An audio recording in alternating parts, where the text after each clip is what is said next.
like to call a regular scheduled meeting of July 2nd, 2025 to order. Council's present and Councillor Williams is with us online. There's no public hearing scheduled for tonight. Are there any additions or deletions to the agenda from administration? Mr. Mayor, members of council, administration has no additions or deletions. Thank you. Anything from council? Not seeing any. I'll look for an approval. Mayor? Sorry. We're gonna be removing 6.2 off the delegation. All right. That is correct. Do you want me to make that motion? Yes, let's do that. That's Move that the following item be deleted from the agenda, delegation 6.2, Mr. Derwin. discussion by council. I know Mr. Druin has spoken with administration, so he knows that avenue is available. So not seeing anything else, I'll call that question. All in favor? And a motion to accept the agenda as amended. I'll make that motion, Your Worship. Thank you, Councillor Butcher. Discussion? Not seeing any. I'll call that question. All in favor? Procedure for public input is there. We do have a delegation 6.1. Mr. Striegler is with us. Come on up front, Mr. Striegler.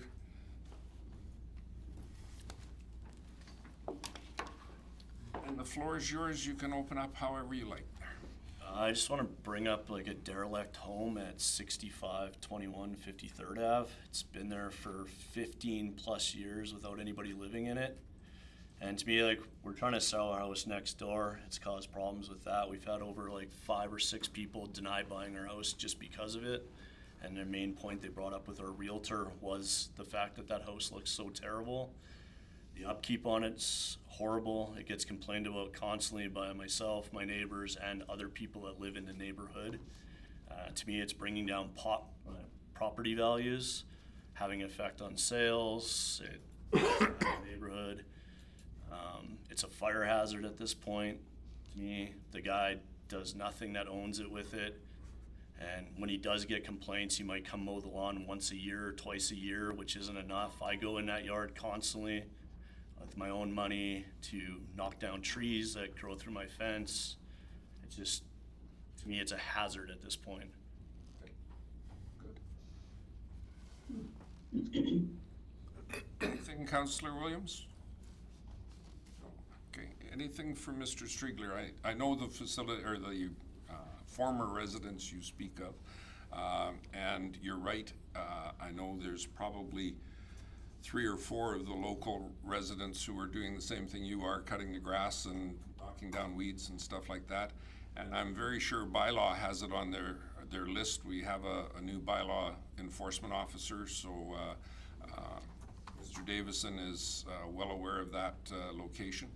And the only thing I can tell you that I think has already been passed on to you and what have you, it's extremely long and extremely expensive for the town go after private property in any way, shape, or form. Not an excuse. If it becomes a danger and a hazard and that sort of thing, it's something we have to deal with. That's not an issue. We had one this year, and it was a corporate business type structure, and I think our final on that was just over 70. Call it about 62,000 and we'll be friends. Just for one lot, so it's very expensive. But I think having people come forward and talk to us like you have tonight, I think is really important. It reinforces with administration what you're facing on a daily basis. And I'm sure we can do as much as we can, as quickly as we can to make it worthwhile. Anything, Council? Go ahead, Councillor Butcher. I want to thank you for coming in because I've brought this to council before, and as Mayor McRae just said, there is parameters that we have to work under, but I empathize with you and I know what you're going through. Yeah, I feel like I should have brought it forward a long time ago, being as we've lived next to it for 15 years, but we rented out our house for a while, so. I just completely got fed up with it, and that was even before putting our house for sale, so. And the realization is we see it from the outside. We don't understand some of the nuances of being right beside it. So the more people that come and talk to us about what they're experiencing with their situation, it helps us get a better picture of the community overall. So, And the complaints to bylaw, like, they get tagged, they add up, and Yeah. I just feel like, giving them fines doesn't seem to be doing anything. He just pays them and doesn't even bat an eye at it. It's just the next 2 weeks, it's the same thing over and over again, right? It's been a continuous cycle for a long time for everybody. anything else, Mr. Van Buell or Mr. Davison? Mr. Mayor, members of council, from my perspective in administration, it's certainly frustrating, and we understand that. I'm gonna tell you something that you're probably not gonna wanna hear, but it's frustrating for us as well, because, we don't wanna cut your grass. We want you to cut your own grass, right? And I think the biggest thing is the parameters that we have under the Municipal Government Act really, I won't say handcuff us, but they put us in a pretty small box. And to get out of that box, and I'll use that analogy, we can certainly do it, but it's expensive. And in this case, as with our downtown property that we dealt with, it was a complete tear down. It's a removal. It's not like you can go in there and rehabilitate it and still have a property to sell. So you're gonna remove it, and then you're gonna have and in this case, let's call it $60,000 for a tear down. That's probably when the person walks away from their tax bill and leaves it to us. And now we've got a property that we might be able to sell for 35, 40, top end maybe $45,000. And now we're out not only the tax revenue for the last 2 years, but the funds that we actually put into it. So in order to recover your property, now you're in even a smaller box where you've got to take some more risk. And that's the frustrating part for us, right? And like I said, that doesn't make it any easier for the neighbors. I totally understand that. But it is a policy discussion that I think council and administration have to continually have to find out where that balance is. And one of the things that we might want to take a look at the Municipal Government Act, because about every 8 or 9 years, they seem to do a change, and if there's something that we can accomplish on that end to help us out, it's another one of our options. And so one other thing that's like a frustration is I see my property tax go up every year, but yet the value of my house is going down because of this house. I had to take a huge cut on the sale of my house due to the fact of living next door to that house, which to me isn't right. How my property taxes can go up every year, but yet the value of it actually isn't. And I think the positive side to that is sitting here and telling us about that kind of puts that on our radar, as opposed to, okay, it's an inconvenience, bylaw gets a phone call every couple of months, okay, fine, sort of thing. But when we see those kinds of things, when it comes to our assessment process and what have you, we can talk to the assessor and say, just so you know, this is a situation that's been developing at this location as well. Yeah. And as you're probably aware, the only thing that really affects your taxes is your assessment rate. Yeah. And that's the reality of that, so. Yeah. But real estate's assessed based on the neighborhood, right? Yeah, and that's what I'm saying. If we have that backlog of complaints and we can go to the assessor, look at, this is what these neighbors are facing, that can be a consideration in their assessment process. Okay. Yep. Anything, Councillor Williams?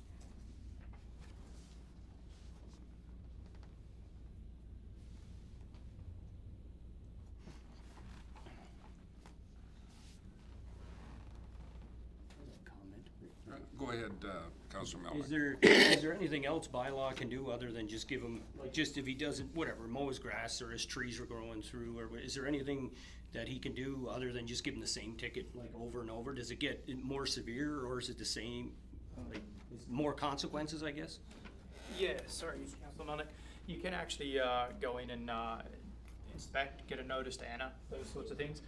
It's just similar to what we've done to another business in town or another derelict building, but it all comes back to the same piece, which is this is what it costs to do it, and this is the effect it's going to have. One thing I will say is it's great you came in because we didn't know you were mowing the grass.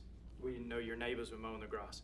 So when bylaw reaches out and they talk to the owners, and we issue fines, the issue then is that we don't know who's cutting the grass other than whether they're getting a contractor. Some of them use different contractors, hard to say, right, family members. So when we see someone mowing the grass, we make the assumption it's the owner. So when people come forward and they bring this information forward, it's great for us to have it because now we know, and we actually encourage you not to mow, so we do enforce more.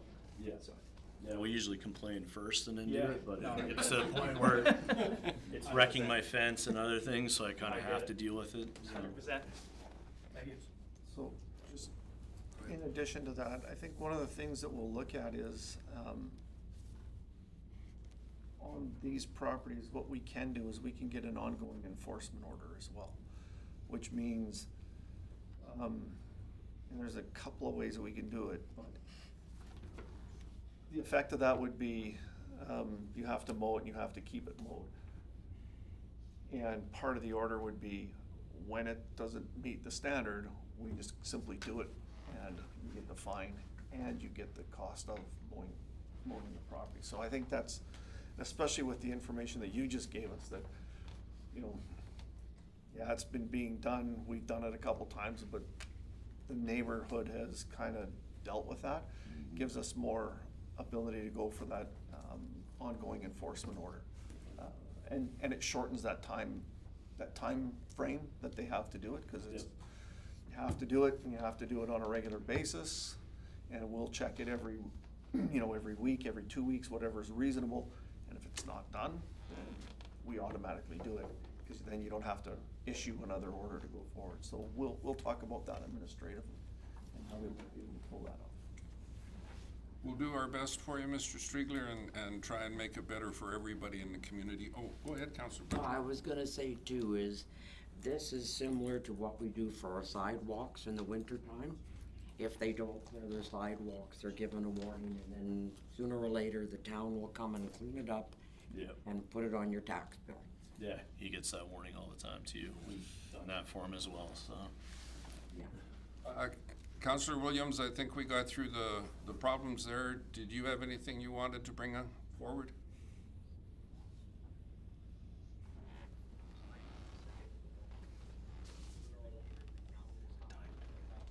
I'm hearing no. I don't think she can hear you. I think it's actually her sound that's coming through, because it's muted on here. Yeah, we're getting, Okay. there's a delay. Can you hear me? Now she's talking. There she is. I can't hear nobody. Oh. We're just, I can't hear you. you can't hear us, okay. We'll work on that from this side. We might have to reconnect. Oh, I got you. Okay, good.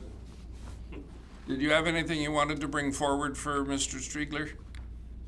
No, I couldn't hear the first part. I just logged into YouTube and just heard about his property value going down because of the neighboring property, and that it's brought forward to council, so it's going to be looked into. Is that the gist of what I heard? That's, Pretty much, yeah. Okay. Okay, good. So again, thanks, Mr. Striegler. We'll work with administration, and I know it doesn't help what's happened, but we'll try and move forward and make it better for everybody. All right, thank you. I appreciate very you guys' much. time. No, thanks for coming in and talking to us. Thanks for coming in. Good to go. Thanks. Good night. Have a good night. Next on the agenda, we have a presentation by our fire chief. Fire Chief Moore. Come Come on in, sit down, grab a seat. Thank you. And the floor is yours. Okay, thank you, Council. So I'm here today just to provide you with a bit of an update and timeline from the fire, a bit of a report on the event, and then talk a little bit about next steps and the current status of the fire. So what I thought I'd do is just provide, next slide, please. A bit of a review of the timeline for folks joining online too, or yourselves, who give you a better picture of the incident that we had on May 3rd. So the first slide here just indicates the location of where the fire started in the Redwater Recreation area. Next slide. So in terms of timeline, the first 911 call was placed at 17:43 on May 3rd. Fire crews actually were west of town when the call came in, fighting another grass fire. So we dispatched a couple trucks there, as well as requested Gibbons to assist. They started responding to that call along with our duty officer. At 18:06, they arrived on scene into the west staging loop there, and their first report was nothing showing. They couldn't see any smoke or any incident. They asked folks who were there around if they knew about a fire. No one in the parking lot area knew of any fire location. They worked to try and get a hold of the caller again to ascertain his location. At about 18:14, the caller was speaking with the 911 operator, provided an update at that point that the fire was contained to a 10-inch by 10-inch square of his quad that was burning, and he decided to take his partner, Squad, who he was out there with, out to the west staging loop to meet us, to show us back where this where it was. Crews met up with him. Given the small perceived nature of the fire at the time, they grabbed a couple extinguishers, jumped on the quad, and tried to make their way back there. Unfortunately, that caller had difficulty finding where he actually came from in the back area, and so when they eventually got back to the location, it had spread from the quad into the surrounding trees. So that's about that time when they called me to say that the fire had spread and it was likely going to be serious, and requested additional support. Next slide. So here's a picture of our crew that went out to there about 5 minutes after they arrived and kind of assessed. They did take this initial picture on the left. You can actually see the quad in the center of the picture there burning. And then just really given the dry conditions and wind, 19 minutes later, the picture on the right shows you what the view was from Vic Trail and Range Road 205. So once started, the fire spread very, very quickly. Next slide. So although we weren't able to get air support that night, we were able to get a quick aerial circle of the fire before the landing time of from forestry. So I just have a short clip from the evening. This is about 8 o'clock. And what you can see here actually is a horizontal column of smoke. How this fire didn't cross into Lamont County and Strathcona County that night, actually, I'm very surprised. But you'll see as it pans to the right back that the conditions were total smoke out. We had Lamont County Fire staged on their side of the river, looking for embers and spread.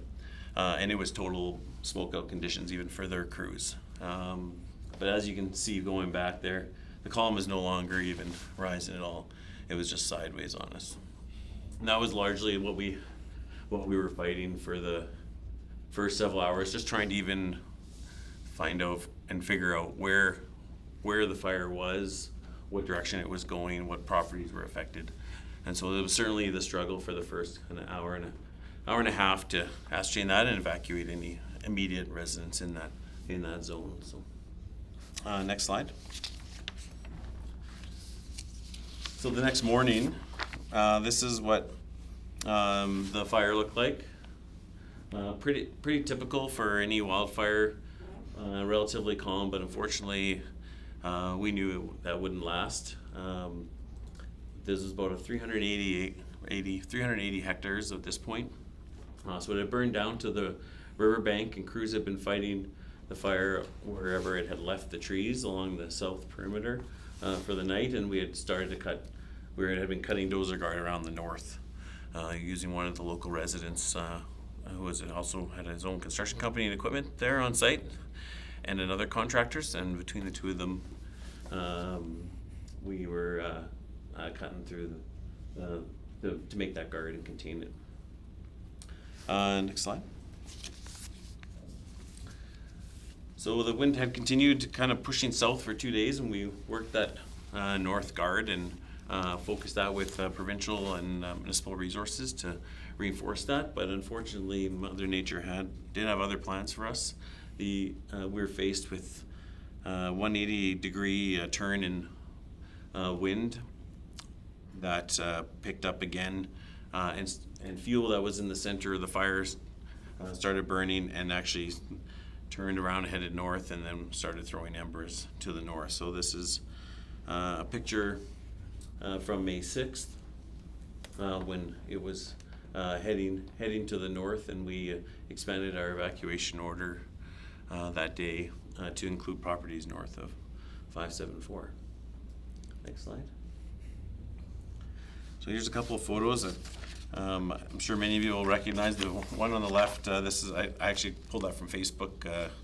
Certainly indicative of what town residents saw that night. I can say I shared with Ken, I didn't have that perception of what it looked like from town, and certainly work to continue to provide yourselves updates on our progress. This fire really was moving north and south, but from town it looked very serious as well. So I certainly was a major event. Recognize that on May 7th, when the wind turned 180 on us once again and started headed south, because it had sort of moved in a bit of a north-northwest direction. When it turned south again, it had some fresh fuel south of it again to run, and then that's what we saw in the evening of May 7th, well into the early morning, where it turned and came back on us, and we actually had to evacuate our command post for 24 hours. So this is the picture on the right, is one that was sent to me from fire crews in the evening as they were monitoring the progression and making that decision to leave. Next slide. So all in all, this map is a bit of an estimation of the fire growth on those three main phases of growth. So the yellow area being the initial fire as it ran south, and then the dark red, maroon, as it headed north on May 6th, and moved up a bit, and then as the wind turned around on us, that's the majority of the orange area that you see in that photo. Next slide. So throughout that, although there was one house and farm and several other buildings lost, there was also a lot that the crews protected, and we worked really hard to do that.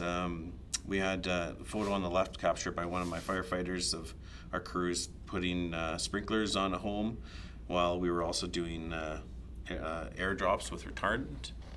And then the large picture is the after effect of that action, where both the house and the garage were saved in this instance, with some minor damage to the surrounding area, but unfortunately some cars and some other pieces in the broader yard still burned. Next slide. So this is a photo, I think of day 9 or 10 from forestry, but it kind of shows you really the final size of the fire. As you can note, this covers the majority of the recreation area, and as well as stretching well north of 574 right to the county border on 580 there. Some other difficulties we had, I know a lot of sour gas wells in the southwest there. Those hazards are denoted on the map here actually, where we had some trouble with heavy equipment movement and having fire guard in that zone. So worked very closely with industry to identify those hazards, and worked really well in involving them into the response. Next slide. So in terms of the ECC, I want to take a moment just to acknowledge the SREMP and the partnership there, that when we put out the call for people who were available in SREMP, 45 people put up their hand on Saturday night.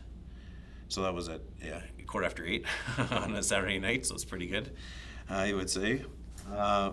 And although we didn't need everyone right out of the gate there, we had over 20 respond and start setting up the command post to support those field responders. Definitely fast mobilization.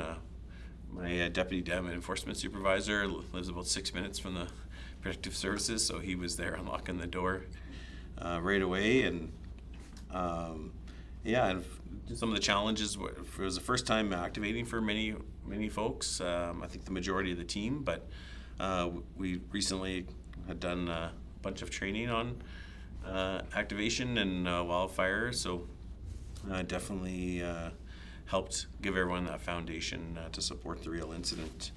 Some of the other challenges, initial situational awareness gaps. That's with any fire. We had situational awareness gaps, and we were in the field, so certainly the ECC worked to support us as best they can and get us whatever we needed. So the system worked really well. Next slide.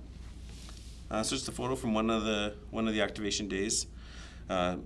Certainly it was crowded in there. It kind of took over the protective services building. My office became a meeting room. I wasn't using it anyway. And as well as had a few other of my staff work remotely so that their offices could be freed up as well. But the team really came together. Next slide. Just some key dates that I included. So May 3rd, the evacuation alert and the state and local emergency was declared for Sturgeon County. We, on May 4th, expanded the alert area, just given that forecasted and wind change that we were seeing. Once I got closer and the forecast didn't change, we updated those folks to a 1 hour notice that if our guard didn't hold, that they would have about an hour to evacuate.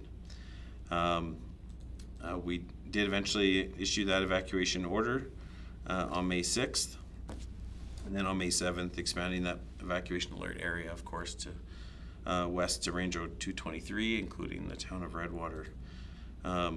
This is where we saw the Redwater Hospital and time and place evacuate their residents, given that they needed to have more time to move folks. So we had met with yourselves as well, and then after a discussion with the DEM here, that was the appropriate action at that time, given any future weather potential changes. So the SREM team, of course, they're trying to do they're not doing their day jobs, and also working very long hours, 16, 18 hours in some cases. So they're very tired after that first week, and so we did request the North Central Incident Management Team, which is a collection of municipal folks from the broader Edmonton region in municipalities that are part of a team to respond to relieve municipal crews. And so they came in and provided a team of, I think, 10 people or 11 people to fill some key positions and handle management of the ECC and planning area and give some relief to our team. We actually went through another rotation of them and had some folks from Central Alberta and the Grand Prairie area come in to relieve that team for the final few days. On May 16th, it was when the ECC demobilized and then terminated the state local emergency on May 21st.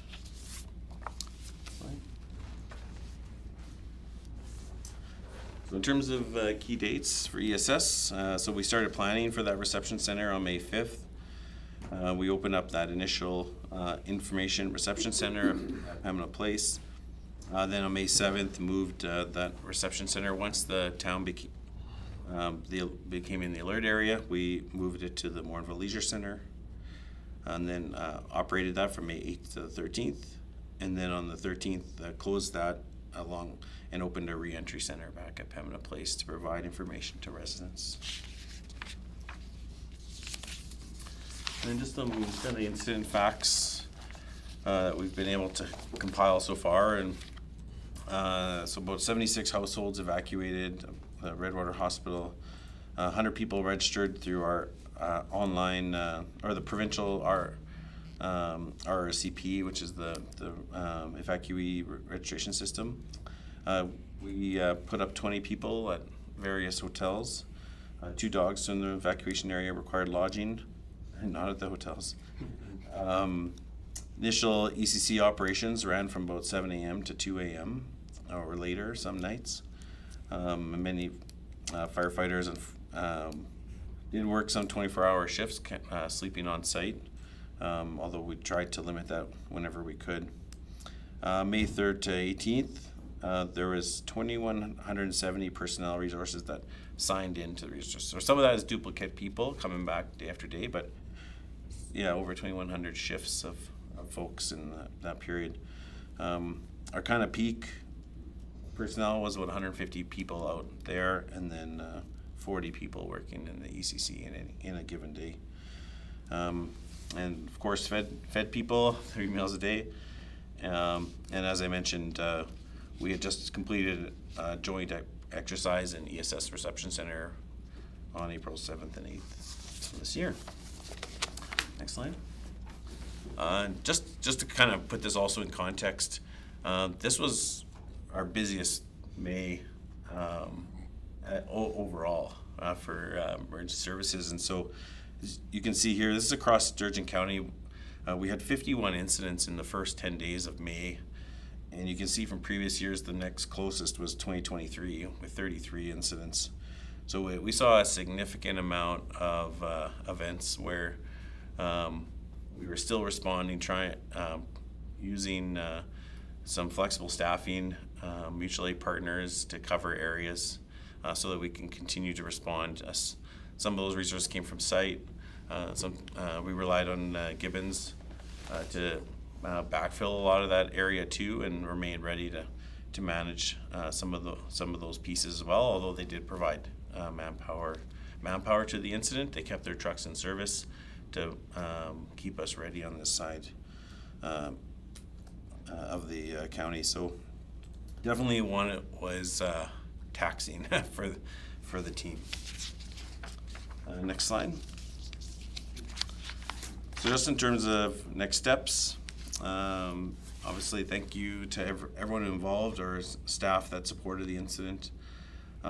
We've been working on reclamation with residents out there. A lot of the dozer guards have been turned back, and now we're working with residents to repair anything that we damaged during the fire, and then supporting them with any questions from insurance companies around damage that the fire did to their property. So we have a team that's been set up to support that. We've hired a consultant to do an after-action review and report, and so I'll be aiming to present that to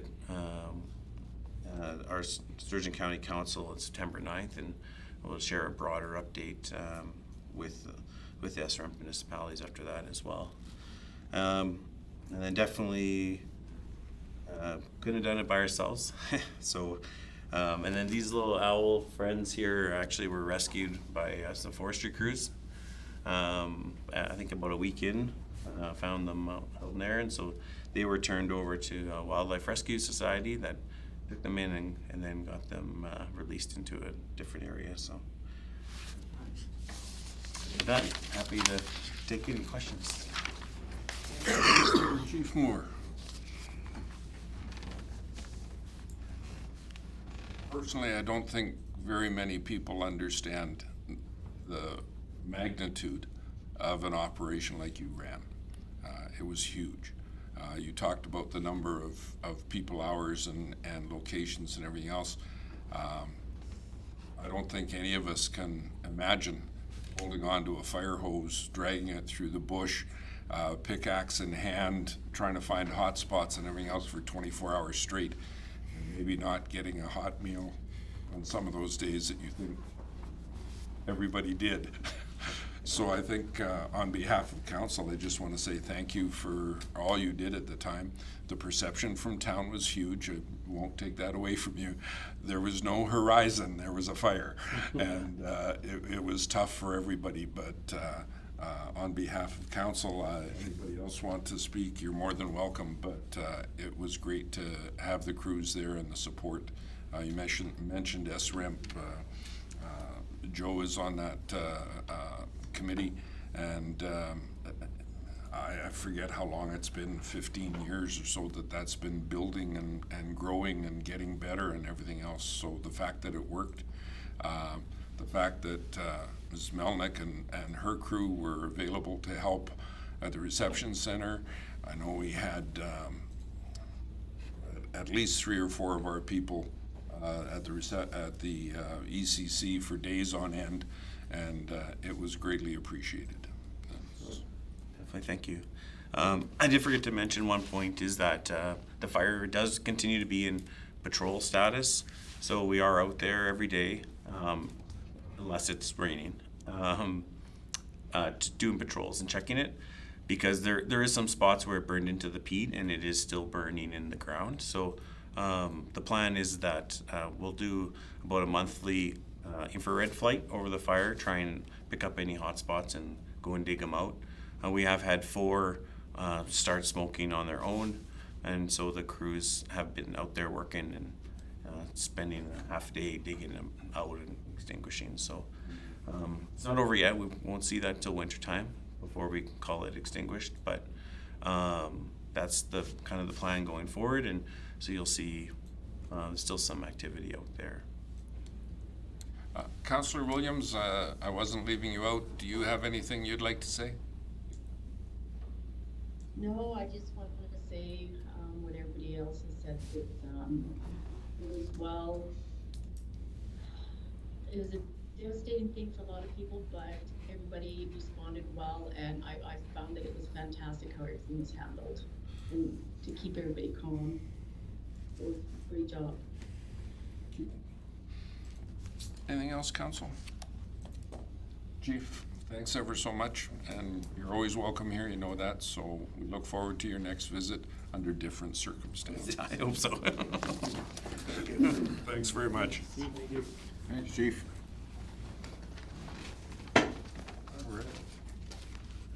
8.1, minutes of June 17th regular council. Councillor Melnick. I'll make the motion to adopt the minutes of the June 17th, 2025 regular council meeting minutes. Thank you. Discussion, council, errors, omissions? Mr. Mayor, on my copy, it says that I was present as staff on June 17th. I was firmly not here. I was on vacation. In the closed session? I wasn't here for the meeting. I don't have you here for the meeting on ours. I don't have it on. Oh, sorry, the update was sent. Sorry. Thank you. I just thought I'd missed it when we went into closed session and they identify who's here, so. Okay. Motion to accept those minutes. Call that question, all in favor? And that's Councillor Williams, thank you. That's carried. 8.2, June 24, 2025, Committee of the Whole.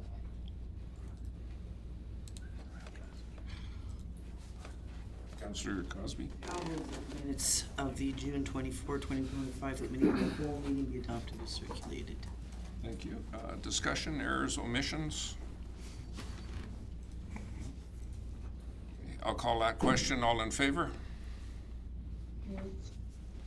Councillor Williams, that's carried. We're into business arising out of the minutes and unfinished business, 9.1.1, policy 122.16, council remuneration. And I believe that's you, Mr. Van Mule. Mr. Mayor, members of council, I'll make sure that I start with the right policy. So, Mr. Mayor, this is back for final, I guess, approval from council based on the discussions that we had at the committee of the whole meeting. I just want to go through a couple, well, not a couple, but a few of the major highlights for the council remuneration and reimbursement policy.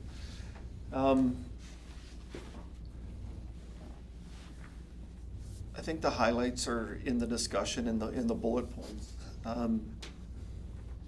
Base remuneration is being reduced by 10% across the board for both mayor, deputy mayor, acting mayor, and councillors.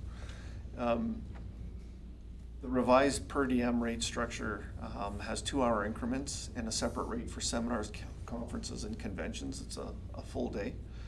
There's also a reduction of the split for health and vision benefits to an 80-20 town and council member split, with the exception of dental, which is 50-50, which is status quo. That is the way it works right now. There's also provision for technology allowances of $25 a month for cell and $25 a month for internet, with the provision that any councillor can opt out of that if they so choose. We also have council meeting definition which excludes committees with external participants, and we allow for reimbursement exceeding the CRA rates if receipts are provided. So that was one of the changes that we discussed. I talked about the opting out of council receiving the technology allowance, and I think one of the really interesting changes, and I'll highlight it, is alternate members' attendance to be paid at 50% of the town's regular meeting rate.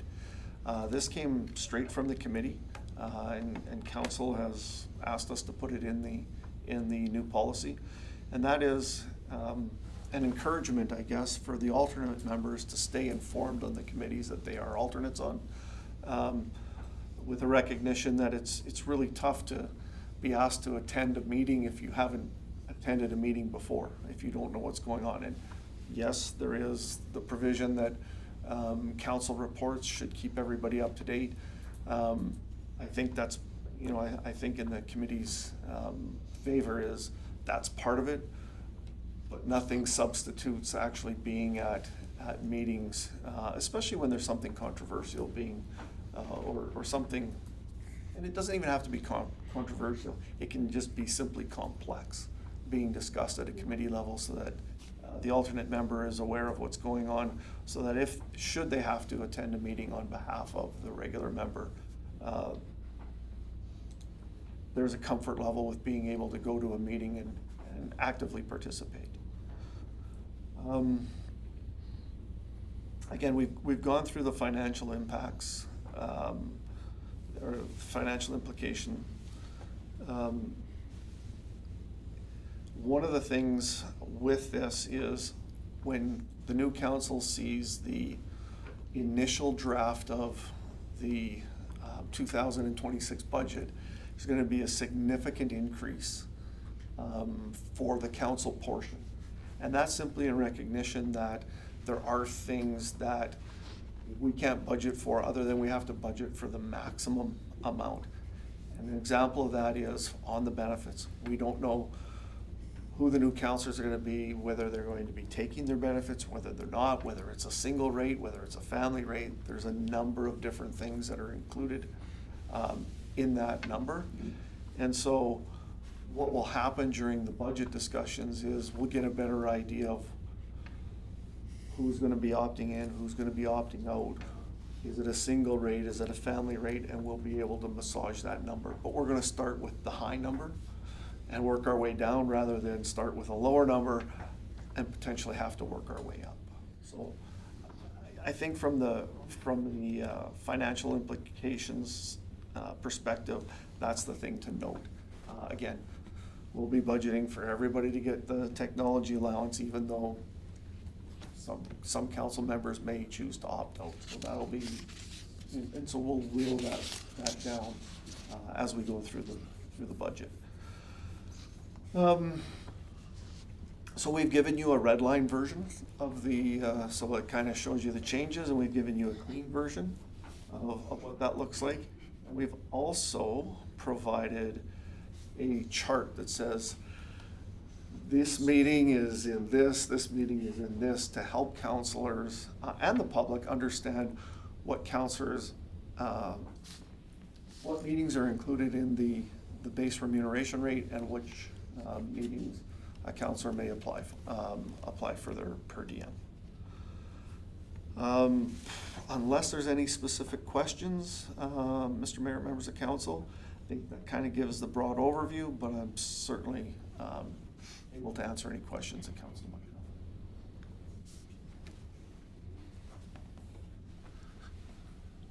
have. For a motion from council to start the discussion. Councillor Cosby. The council adopt policy 122.16, council remuneration and reimbursements as circulated effective October 28, 2025. Thank you. Anything from council? We've had 2 or 3 discussions with this. Councillor Olson. Well, everybody knows my thoughts on the health and welfare benefits, and also the technology.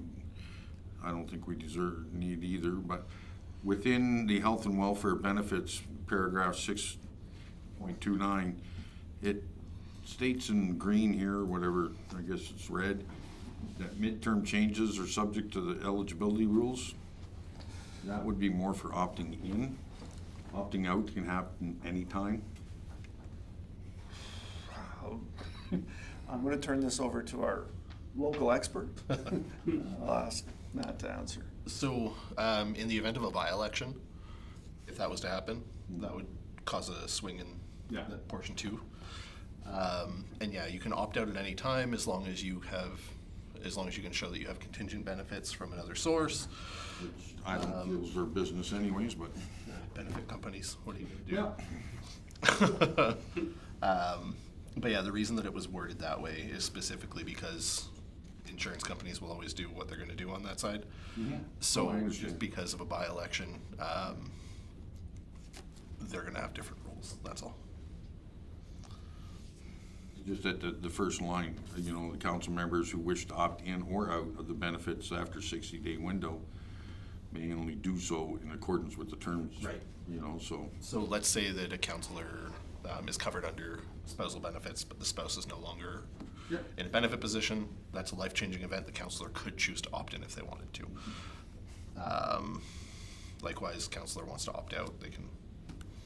It's worded that way because of insurance regulations, that's all. You can't put something in a policy that's gonna contradict an insurance company. Yeah. Councillor Williams, anything from your standpoint? No, I think we've discussed it a lot. We're good. I'm good. Okay. Anything else from council? Go ahead, Councillor Wilson. Timesheets regarding those, the opting in and out, is it gonna be a one-time thing for the technology? Or are you gonna have to submit it every month with the timesheet, check mark, no, or whatever? Mr. Mayor, members of council, so we had a discussion about how we do that. We have a number of forms that we've got to realign to the new policy that we'll be ready for.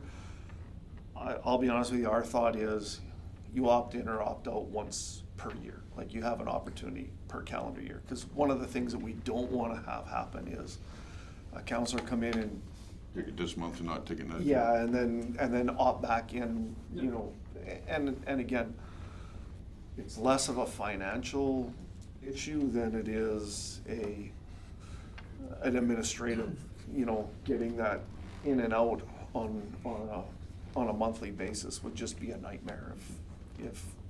Well, I know for our committee people and what have you, it's paid once at the end of each year. Yep. I would expect if that's what our And again, members at large are getting, then that would be.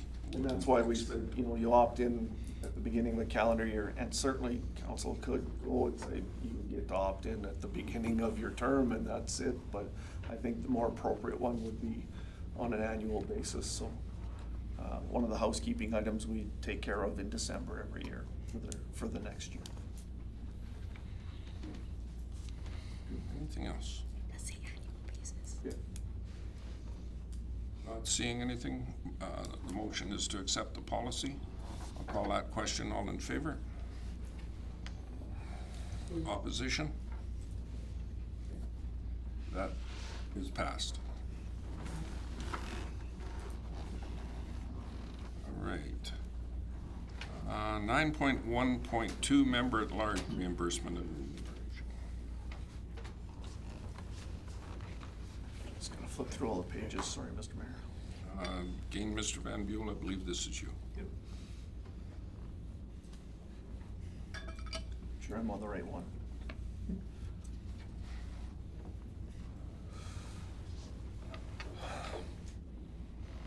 So, Mr. Mayor, with the way that, Mr. Mayor, members of council, with the way that we've structured the policy for council remuneration, one of the things that was included in the old policy was member at large reimbursement and remuneration, so we've separated them out. It's basically two policies now.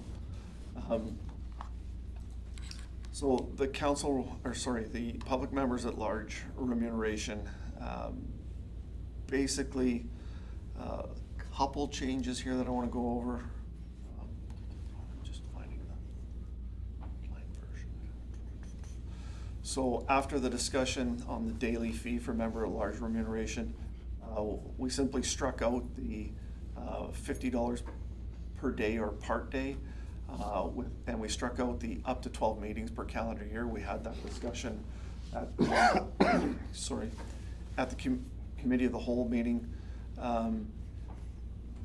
We didn't, and it really revolved around the issue around not SDA, MPC, sorry, wrong planning board, around the MPC and not wanting to limit their ability and have to come back for other meetings.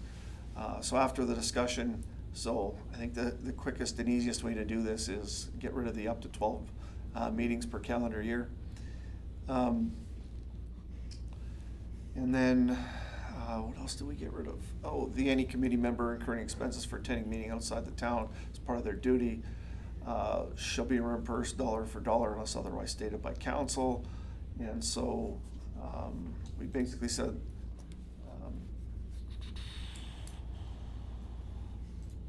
they're eligible for the remuneration, you know, the per day, the per meal rate.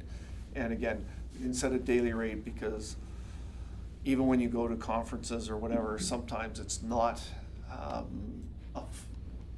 you're not taking the full day allowance because a meal may be provided by the conference. So we left it at the per meal allowance.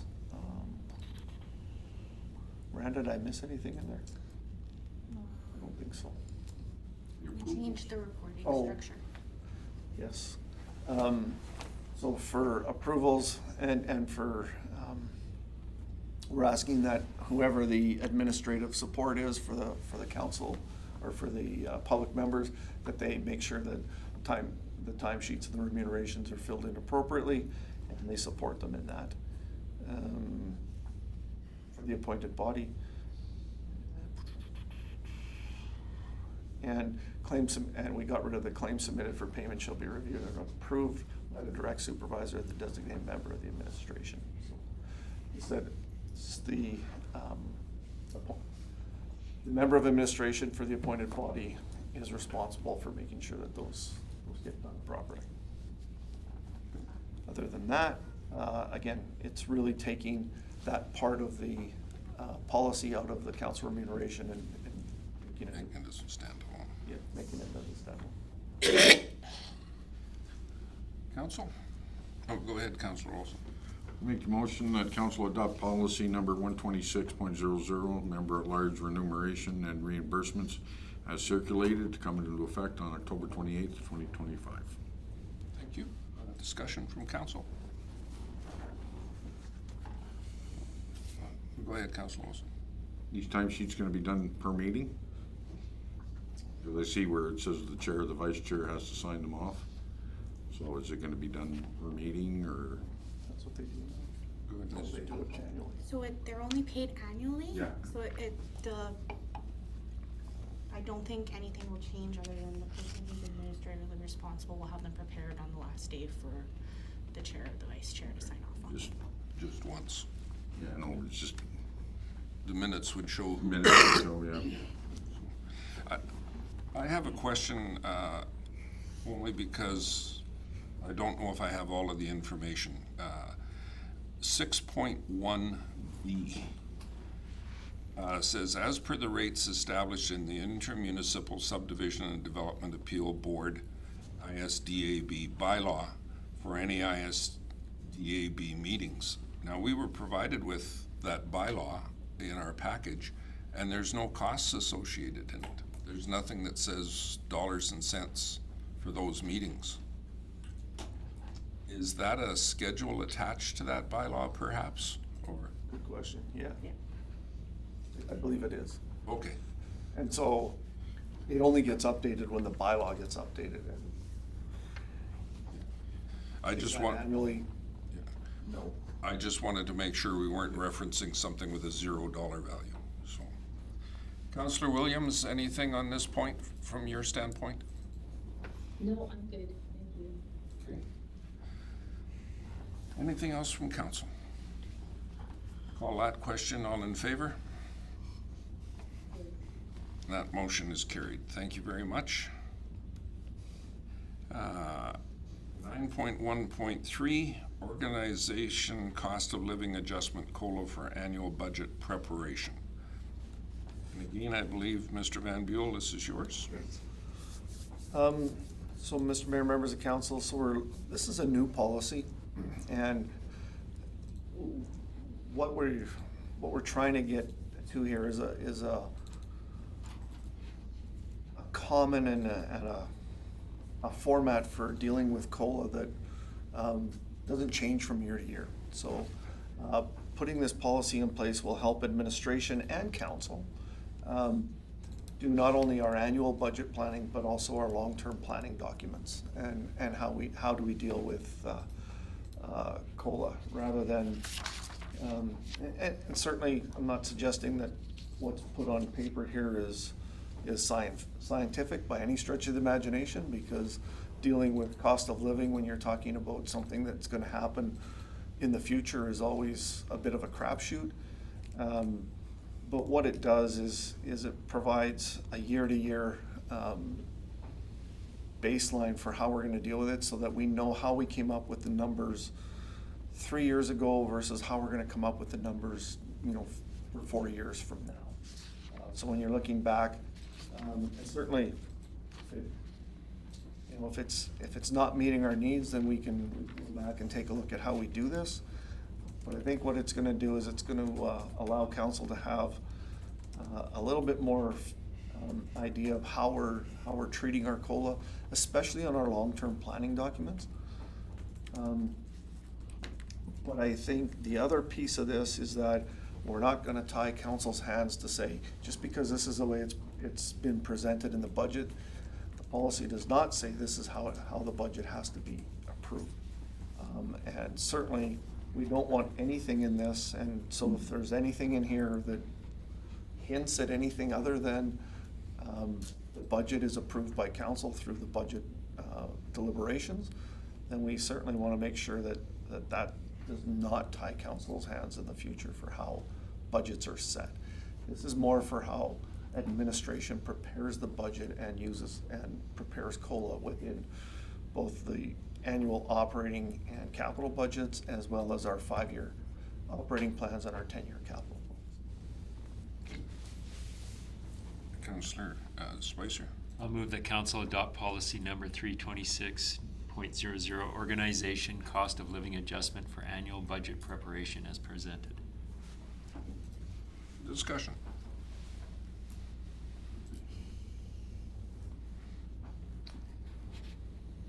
Not seeing anything from council. Call that question. All in favor? Yes.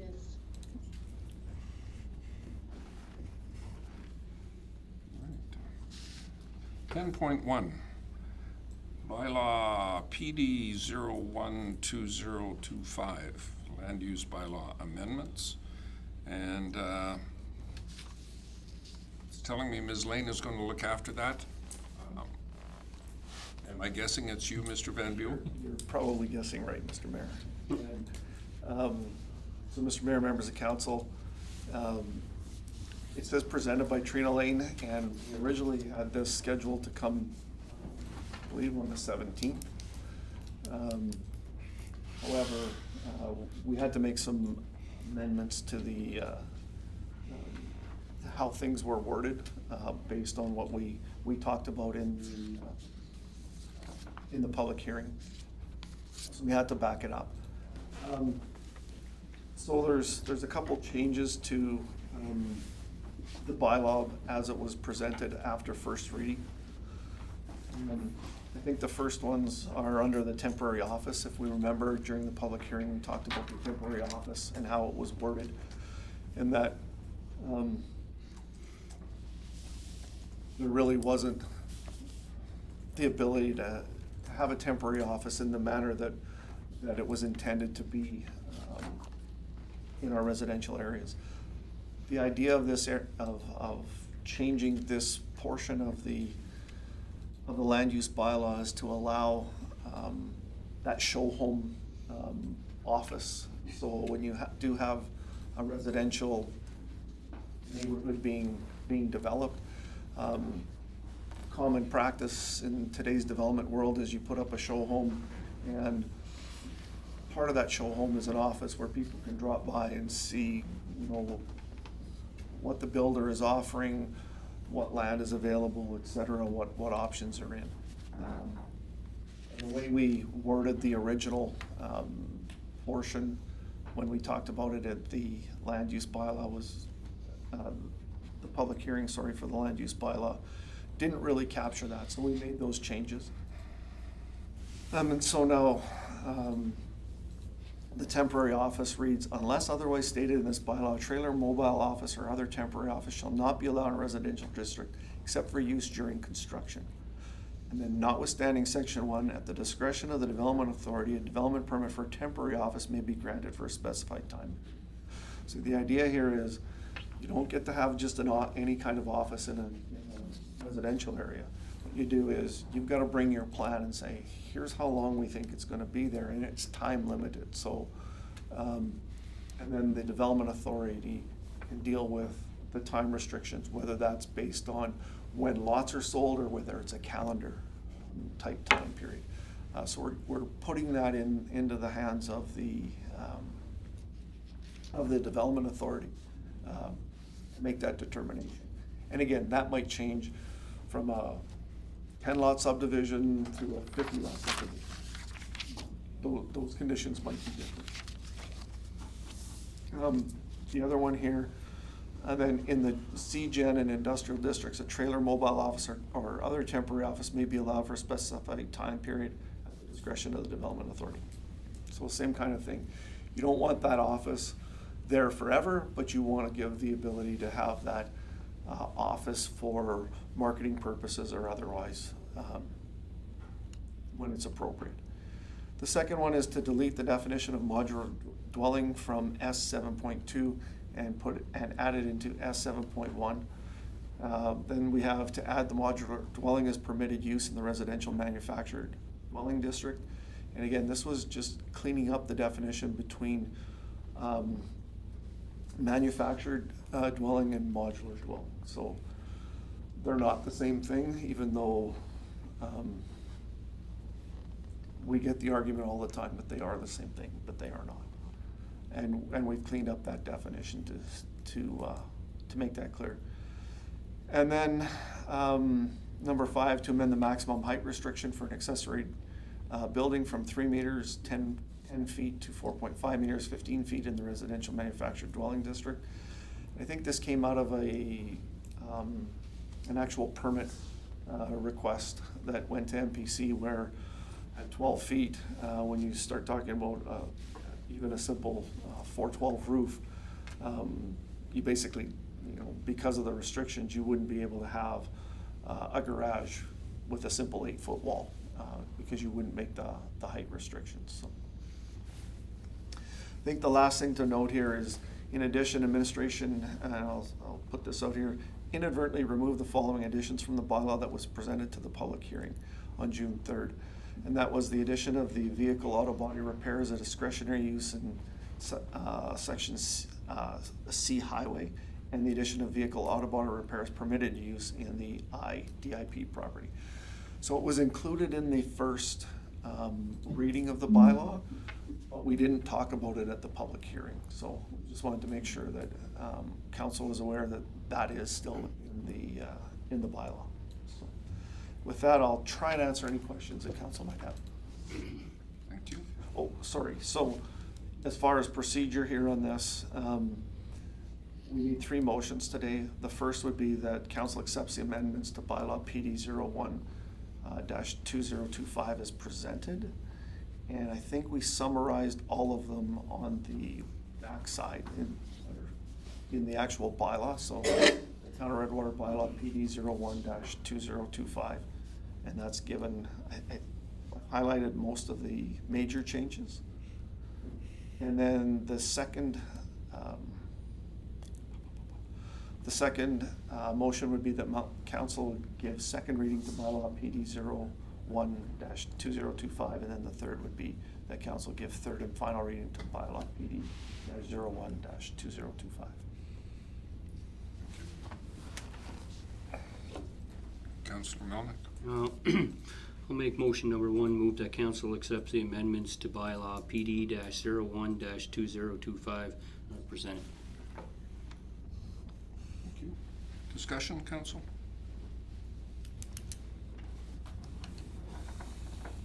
Councillor Williams, anything from you? Okay. I just wanted to refresh my memory. If I'm not mistaken, when we went through the original land use bylaw upgrades, modular was required on a foundation, correct? Because we talked about steel piles and cement, as opposed to And manufactured is running gear. Yeah, running gear.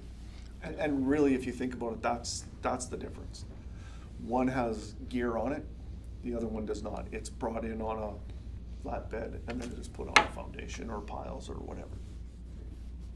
Anything else from council?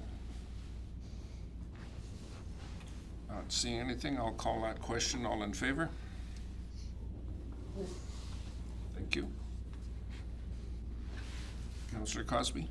I'll move that the council give second reading to bylaw PD-01-2025. Thank you. Call that question. All in favor? It's carried.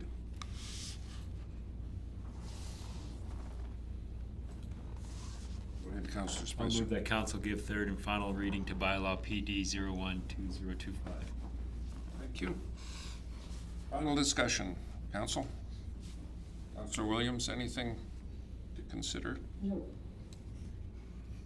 We've always said this is a living document, that it'll move. There'll be some more. Yeah.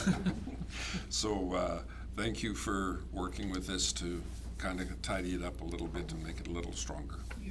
Mr. Mayor, members of council, if I could just make a couple comments on the process, not specific to this bylaw, but on, on a go forward.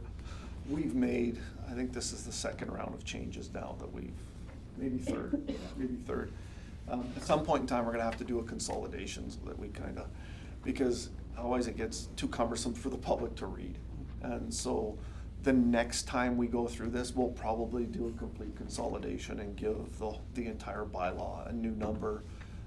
It's not a total rewrite, it's just a consolidation of all the changes to date. It'll just make it easier for the public and administration or council to make sure that everything's clear on what we're doing. And that's to be expected. So. Not seeing anything else from council, I'll call that question. All in favor? And that's carried. Thank you very much, council. 11.1, golf tournament bursary. It's not me this time. Ms. Melnick, please go ahead. So this one is there's just a few wording changes. The council requested to better align with the program's intent. These proposed changes were at the recent COW. Those changes are, we added, I think it was 411, which is post-secondary, means any level of education or training that takes place after completion of secondary high school education. This includes programs offered by colleges, universities, technical institutions, vocational schools, and other recognized institutions that provide education, certification, diplomas, degrees beyond the high school level. So we added that one to encompass everything that council had asked for.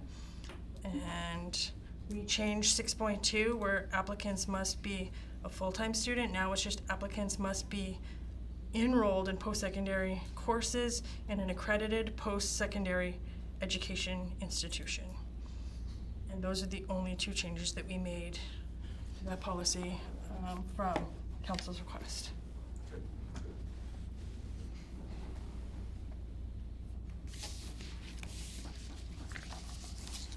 Councilor Olson? I move that policy, or the council approve policy 918.00, golf tournament bursaries, be accepted as presented. Thank you. Discussion, council.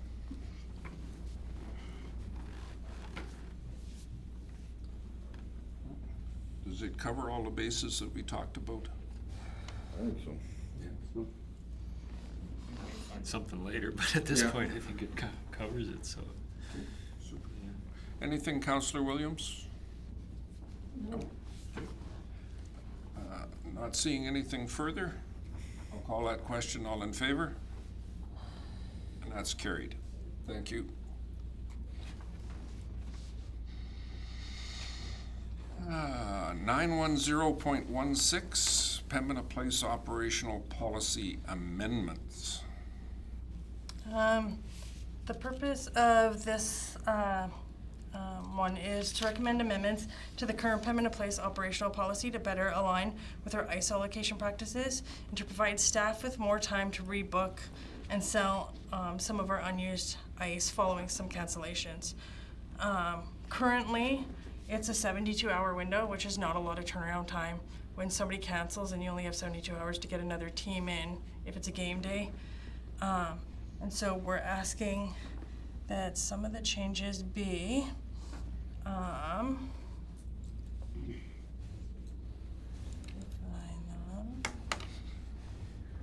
this is a huge policy, that we add it to 7 days for any cancellation, which is in this one,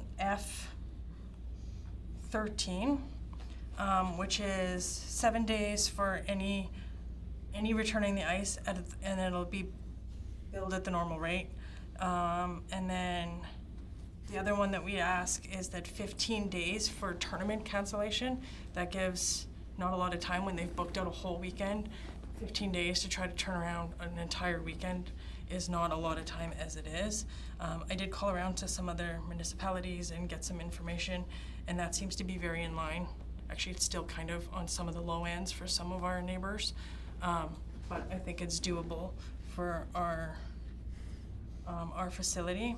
And then the other things that we would like amendments for is just so that we can use the Perfect Minds rental agreements rather than Schedule D, Schedule C, Schedule B.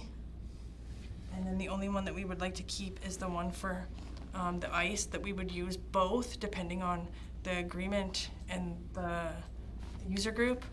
User groups like minor hockey, they book their entire season at the beginning. So they would still use the old schedule thing just because it's easier than putting it into Perfect Minds every single time they have a booking, and every change then they have to re-sign an agreement. And then, but if it's a private party, we would still like them to use the Perfect Minds one, because that one's a little bit easier. But those are the only changes that we have for this policy, just the windows at this point.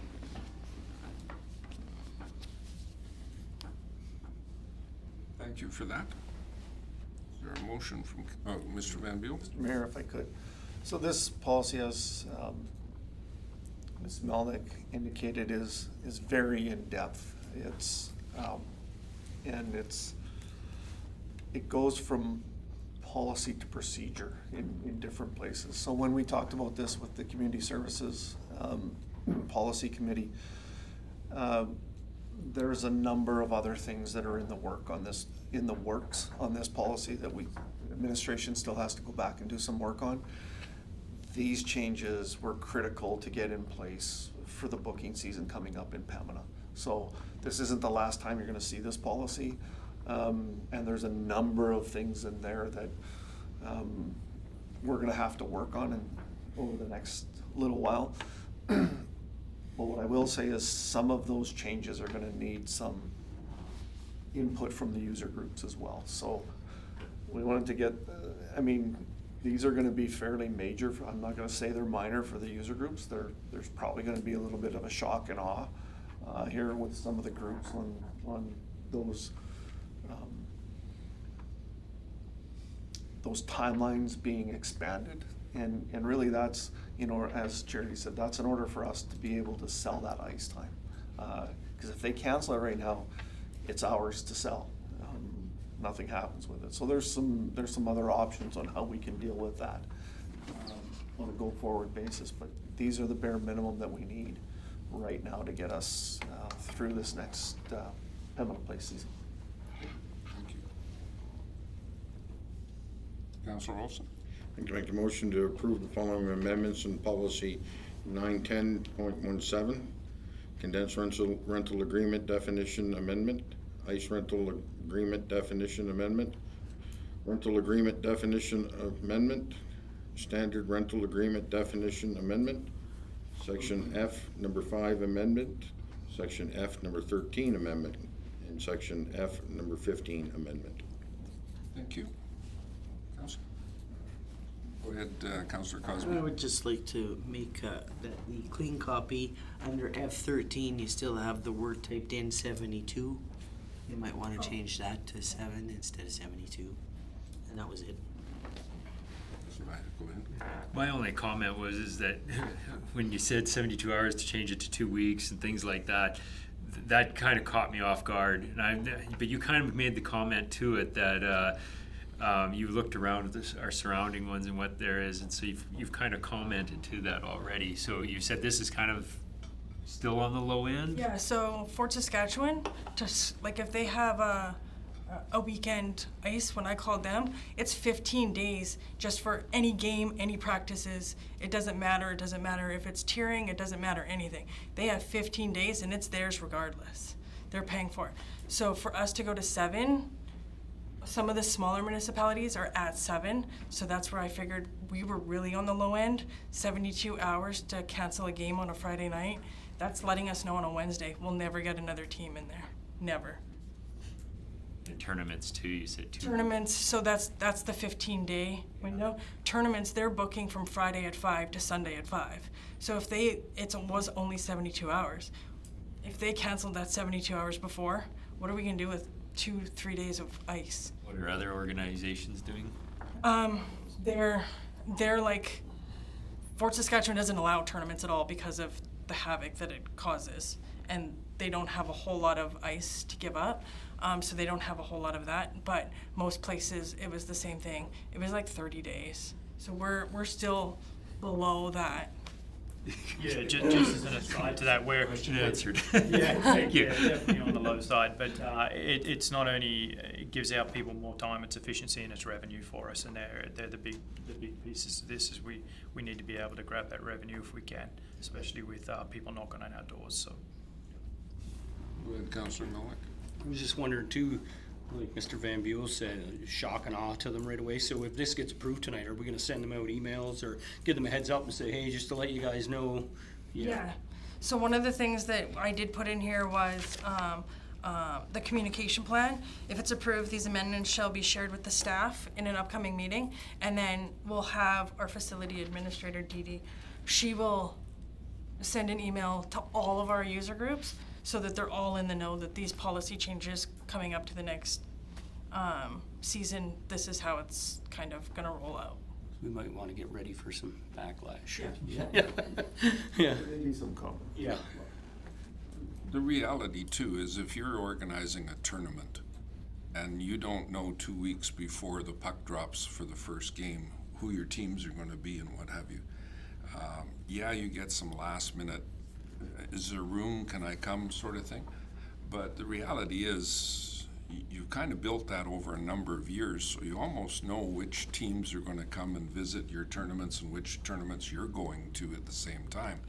And most places, when you book to go to a tournament, you have to let them know a certain amount of time in advance that you're coming to their tournament. So it's not really a blind alley, it's a combination of understanding the process of setting up a good tournament and making sure that everybody's got a set of rules that they can abide by. And it's kind of simple. Disagree. And good pick on that minor amendment. Is that okay with your amendment, Councillor Olson? Because F13 does come into your motion. Friendly amendment accepted. Anything else from council? Councillor Williams? No, I'm good. Okay. Call that question, all in favor? And that's carried. Thank you. Good job on that. Thank you. 11.3, capital budget. Mr. Davison. Just give me a second, Mr. Mayor, while I put my CPA hat on. I'm just joking. This is Allegra's area of business. Probably should have shot this on the map, but at the end of the day, I'll walk through it and we'll go from there. So if you have any questions, please let me know.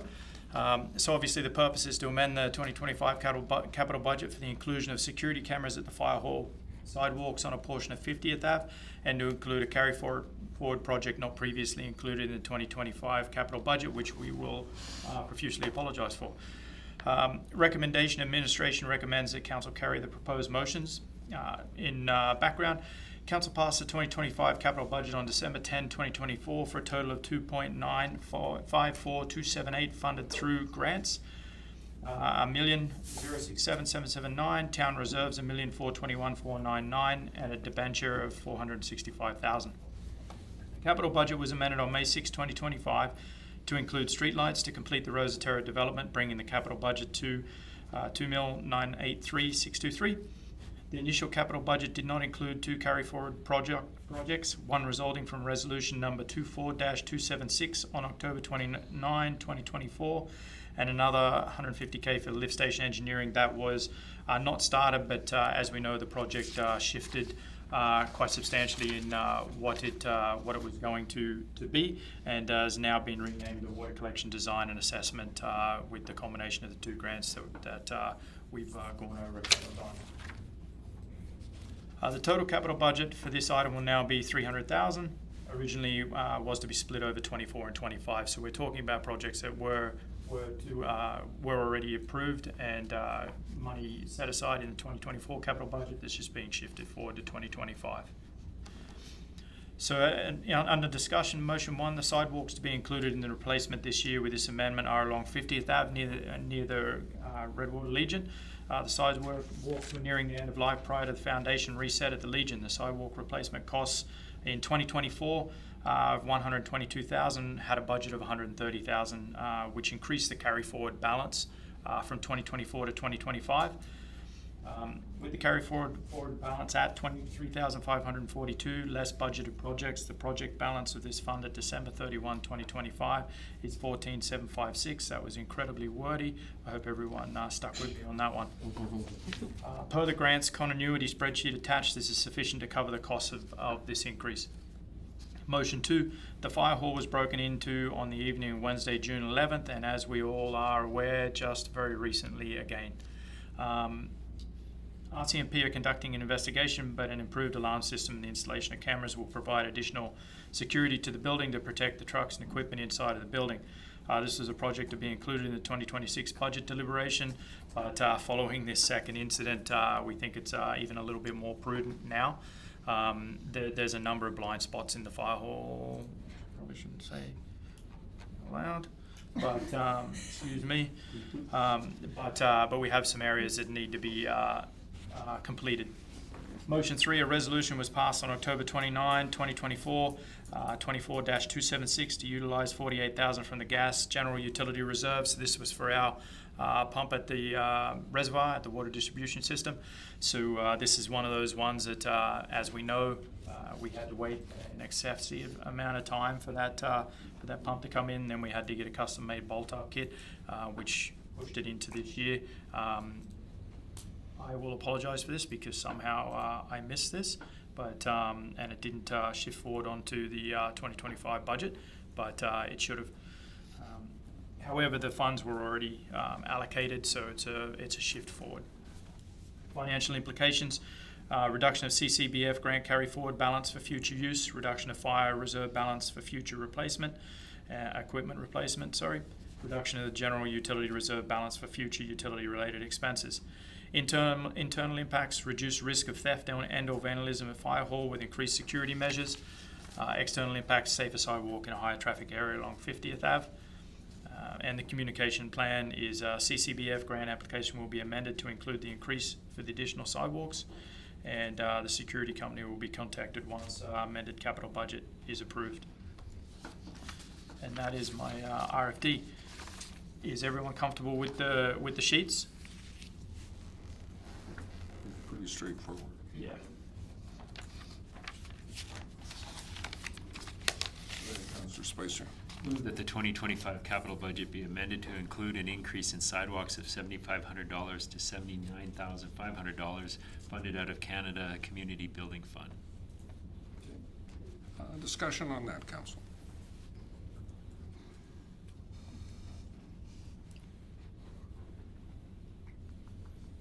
Councillor Williams or Councillor Olson? No? No, no. I wasn't sure. Okay. Call that question. All in favor? That's carried. Councillor Olson. Make the motion that the 2025 capital budget be amended to include $9,810.26 for security cameras at the fire hall to be funded out of the fire reserves. Thank you. Discussion. Go ahead. It's more than just cameras, right? Motion sensors. Yeah, there'll be door System. breaks. Full meal deal. 100%. Councillor. No. So where are they mainly getting in? Like, is it doors or windows or? Windows. Is it windows? So maybe is it beneficial too? I agree with the cameras and the motion sensors, maybe some bars on the windows or something, or? Yeah, I mean, we can electrify like we are at public. I like it. But yeah, there's going to be a number of things we look at. Certainly the motion sensors and the magnetized brakes will certainly make a massive difference immediately. But we can certainly in 2026 look at putting some welded features on there. I'm just curious because to get No, in. I don't disagree with you, yeah. It wasn't the same window, was it? No. The reality too is twofold. One, we're seeing lots of fire crews across the province are getting equipment stolen, trailers with their emergency response stuff hooked up and driven away and that kind of stuff. But the second part to that is we can't afford to have a crew show up for a response and not have the ability to respond. Because we've got that extra 20 or 25 minutes to get our backup to support us. And we saw tonight what can happen in 9 minutes or 19 minutes, let alone what could happen in 25 minutes or half an hour or that sort of thing. So we can't afford not to protect it. Yeah, absolutely, Mr. Mayor and members of council. At the end of the day, vandalism is increasing across everywhere. Theft and break-ins is increasing everywhere. So it's certainly a message we put out to all of our crews to be more vigilant. They have to make sure we're double checking absolutely everything we're doing. And as you know, we've had a trailer go missing. We've had drilled out tanks. A number of different things related to theft. Also, the reason why we upgraded our fencing in Public Works, part of the reason. So. Absolutely, it's definitely a threefold piece. So, Mr. Van Buell. Yeah, Mr. Mayor, if I could just make a comment, and it's along those same lines. Knock on wood, we've been lucky. The two break-ins that have happened there hasn't been critical infrastructure that's been hit. Taking electronic gaming consoles and stuff like that. Which, look, I'm not advocating for theft of any kind in any way, but they haven't touched any of the equipment in there yet, and that's the piece, that's the chance I don't think we can take, right? And we've got to do more due diligence to make sure that doesn't happen. Unfortunately, it's a minor amount of money, but if you got to start putting bars on windows and you got to start doing this and that's $9, $10, $20,000, $30,000 that you don't get to spend on other things. That's the unfortunate part about this, right? Because those are resources that we want to ultimately put forward to upgrading our ability, not protecting our ability. And unfortunately, that's where we're at. Anything else from council? Not seeing anything, I'll call that question. All in favor? And that's carried. Councillor Cosby. I'll move that the 2025 capital budget be amended to include the cost of the replacement, repair, and reinstallation of the water distribution pump number 2 and associated components per prior year's resolution at $48,000 funded out of the gas general utility reserve. Okay, thank you. Discussion on this one. Comment if I could, Mr. Mayor. Let's go ahead, Mr. Van Buell. Mr. Mayor, members of council, so this one and the next one are something that we need to address administratively in our budget procedure. In the past, we've used previous year's resolutions as council authority to go forward with projects, but when they're carryover, I guess we've been cautioned that we could land ourselves administratively into some hot water because it's not included in a budget or in the current year's budget. So we've always used I'll call it the excuse, well, it was approved in 2024. Like I said, the caution legally is that the Municipal Government Act says everything has to be included in a budget. If it's not in your current budget, the question is, do you have the authority to spend? And so that's why we've brought these two back to clean that up. Clearly, council gave us the authority to in 2024, but without us carrying it over, again, that question remains. So more of a housekeeping item than anything.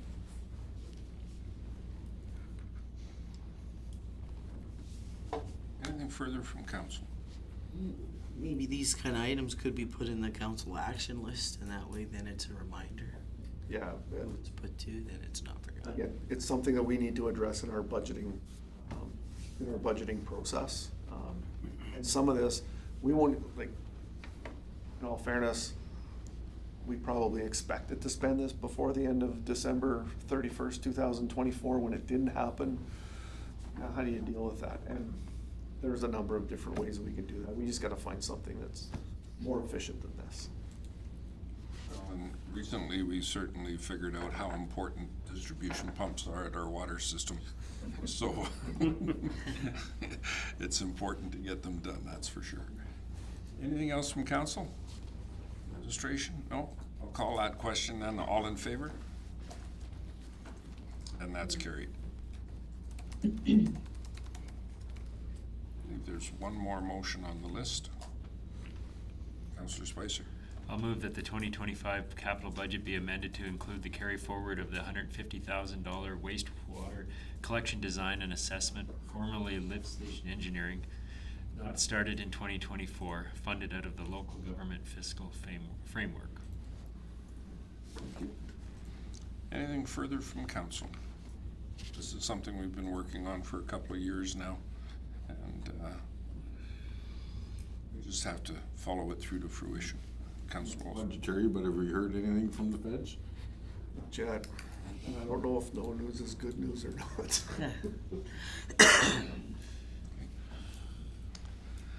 What about the province? Sometimes they may be even longer.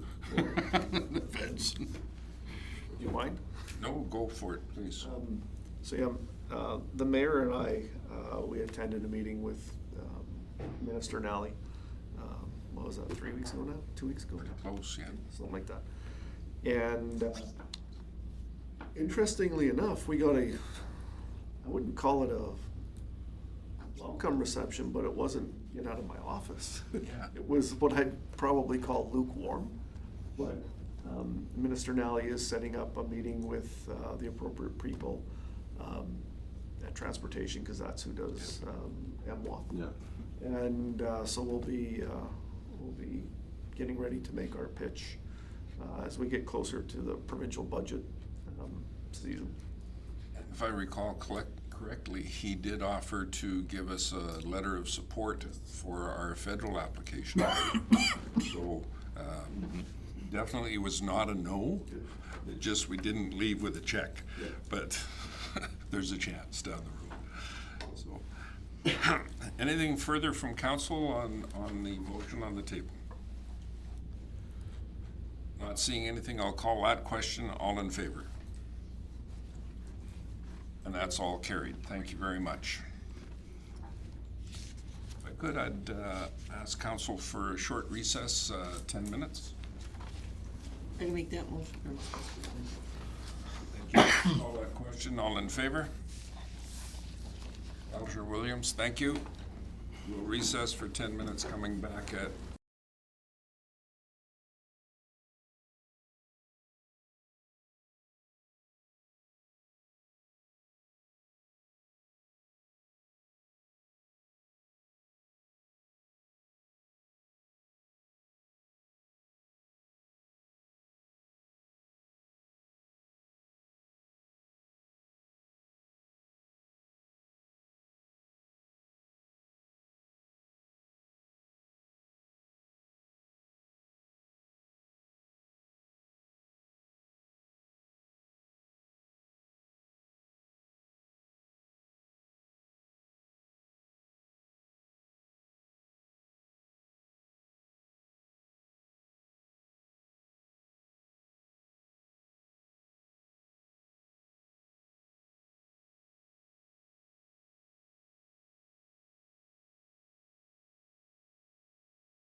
Yeah, I'll call the meeting back to order. Thank you for that, Council. Item 12, any reports from Council? Councilor Olson? Last week I attended the Alberta Hub AGM. Nothing really exciting out of the meeting. We're still, in the black for finances. The only thing that's going to affect us really is the contributions. I think, if I'm not mistaken, doubled. It went 50 cents per diem, or 50 cents to $1. Yeah. So, because of the 3-year rollout or cut down of the rollback of the provincial funding. So, and that, and I had the infrastructure meeting with Minister Nally on Friday. Make a bridge still a go, he said. So they're still okay, and they had provincial stats on for Opal Road.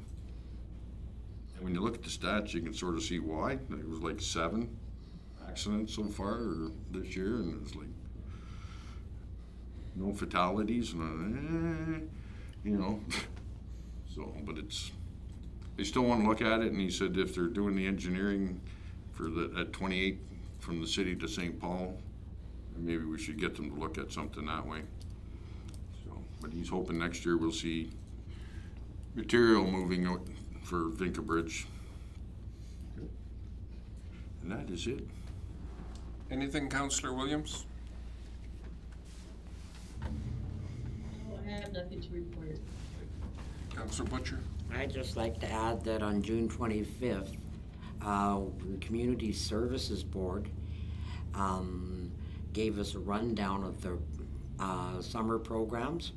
And right now they have around 380 individuals registered for different programs. Perfect. So it's way up, and you gotta give kudos to that department. Kids will be kept busy. Anything else from Council? Look for a motion to accept reports as presented. Go ahead. Your Worship. Thank you, Councillor Butcher. Call that question. All in favor? Yes. Thank you.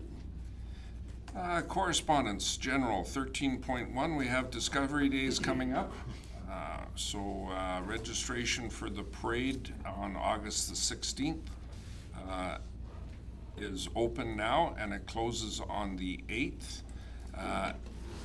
And they're Even though we're hosting it, I still registered us.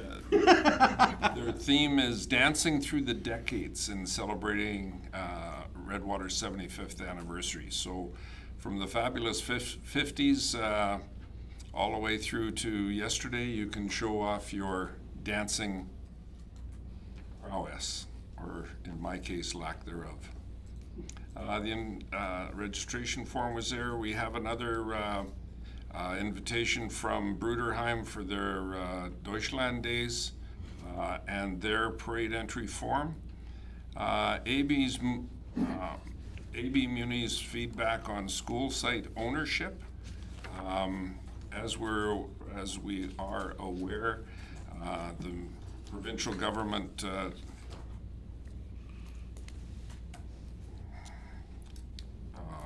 approved legislation that will now make new schools in the province and proposed schools in the province, ownership will be resting with the province as opposed to a school board.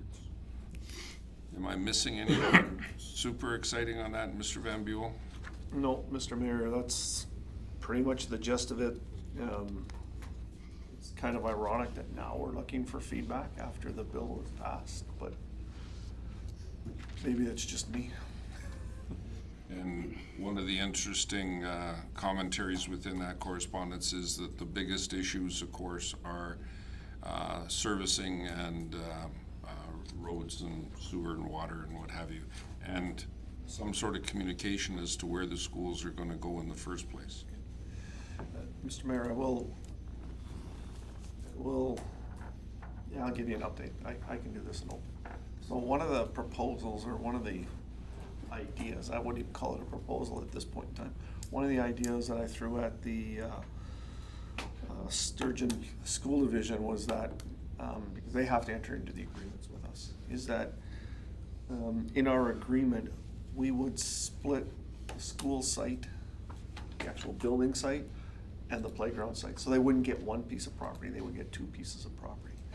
Because that would give us, technically that would give us the ability to say yes or no to the building and not lose the rest of the land. If it was a playground or a soccer field or whatever it might be. Whereas if it's one piece of property, you would have to say yes or no to buying back the entire thing. So it potentially just gives us more flexibility 20 years from now, well, not even 20 years from now, 50 years from now. And it wasn't totally excluded. Their answer was, it's not our property anyway, because they, you know, it actually gets turned over to the minister, so the minister would have to approve the agreement. So it might be something that we address in this piece of consultation. And it's a situation where they get it for $1 and We have to buy it back at market rate. we have to buy it back at market price, so, agreed, all right. And AB Munis has supplied their discussion guide as well, so you have the information if you're talking with anyone. The real property governance fact sheet adds to that entire package. And the K-12 school ownership survey. So all of those are all in the same package of information. Primary Care Alberta, they're transitioning 4,200, was it, workers from AHS. 4,275 positions have been transferred from AHS to, they call this now the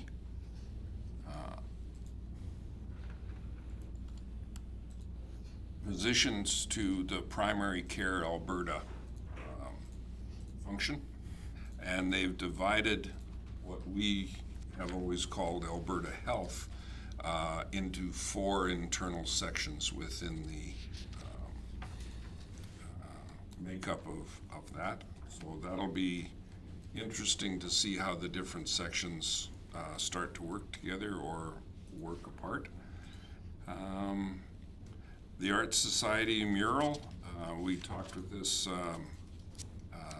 last meeting. We had the delegation from the Art Club, and as you can see by the attachment to our agenda, it's absolutely gorgeous. They've done a great job, and Public Works, unfortunately Mr. Davison's gone, got it put up nicely, neatly, and it looks really good. We've got the sustainability report from Pembina.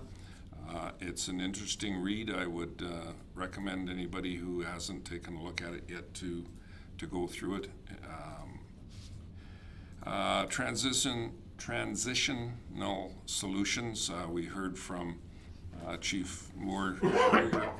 They've been contracted by Sturgeon to do an after-action report and a review process. They may be in touch looking for information from each of us or all of us. Rose Ridge Save the Date, exploring a regional waste service. And